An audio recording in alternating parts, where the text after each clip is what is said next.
One day, Edward was in the shed where he lived with the other engines. They were all bigger than Edward and boasted about it. "The driver won't choose you again," said Gordon. "He wants strong engines like us." But the driver and fireman felt sorry for Edward. "Would you like to come out today?" "Oh, yes, please," said Edward. So they lit his fire, made lots of steam, and Edward puffed away. The other engines were very cross at being left behind.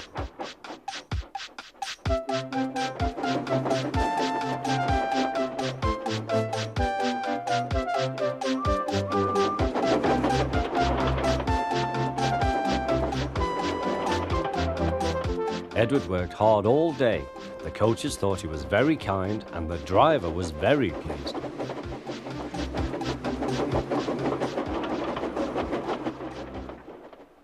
"I'm going out again tomorrow," Edward told the other engines that night. "What do you think of that?" But he didn't hear what they thought, for he was so tired and happy that he fell asleep at once. Next morning, Edward woke up to find nothing had changed. Gordon was still boasting. "You watch me, little Edward, as I rush through with the express. That will be a splendid sight for you.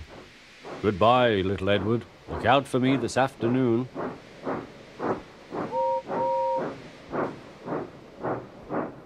Edward went off to do some shunting. Edward liked shunting. It was fun playing with trucks. He would come up quietly and give them a push. Then he would stop and the silly trucks would go bump into each other. "Oh!" they cried. "Whatever is happening?"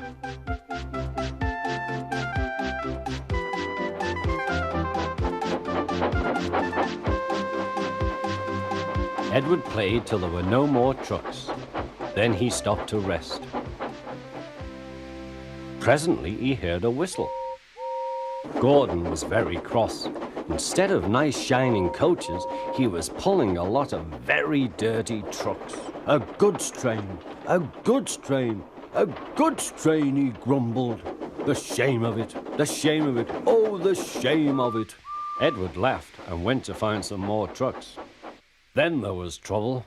"Gordon can't get up the hill," the porter called to Edward's driver. "Will you take Edward and push him, please?" They found Gordon halfway up and very cross. His driver and fireman were talking to him severely. "You're not trying." "I can't do it," said Gordon. "The noisy trucks hold an engine back so." Edward's driver came up. "We've come to push." "No use at all," said Gordon. "You wait and see," replied Edward's driver. They brought the train back to the bottom of the hill.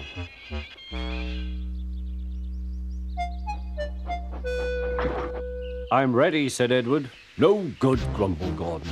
They pulled and pushed as hard as they could.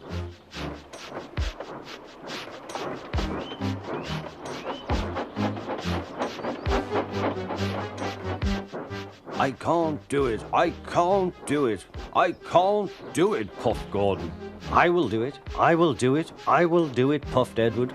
Edward pushed and puffed and puffed and pushed as hard as ever he could. And almost before he realized it, Gordon found himself at the top of the hill. "I've done it, I've done it, I've done it," he said proudly. He forgot all about Edward and didn't wait to say thank you.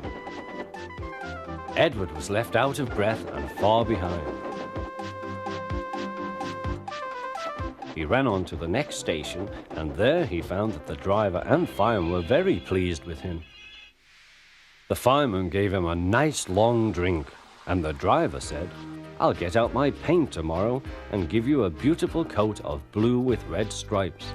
Then you will be the smartest engine in the shed."